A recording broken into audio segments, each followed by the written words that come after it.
నిన్న ఎందుకు క్షమాపణ చెప్పాలి? ఎందుకు క్షమాపణ చెప్పాలి? నేను బాధ్యత అడిగాను, మీ ఓట్లు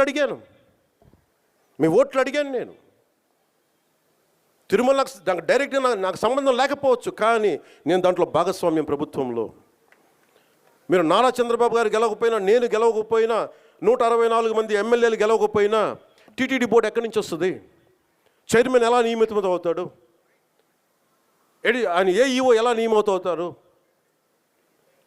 ఈఓ ఎలా నియమితులు అవుతారు? మేము గెలిస్తేనే మీరు, అది ఎక్కడి నుంచి వచ్చింది మా గెలుపు? మీరిస్తే. అందుకు మీకు నేను క్షమాపణలు చెప్పాను. నేను కోరుకునేది ఒకటే, ఎప్పుడో చెయ్యని తప్పుకి జపాన్ లాంటి దేశంలో ప్రధానమంత్రి ఆయన పుట్టక ముందు జరిగిన తప్పుకి ఆయన పార్లమెంట్లో క్షమాపణలు చెప్పాడు. మనం నేర్చుకోవాల్సింది అది. వాళ్ళు చేయకపోయినా 3 తరాల ముందు తప్పు చేసినా క్షమాపణలు చెప్పారు.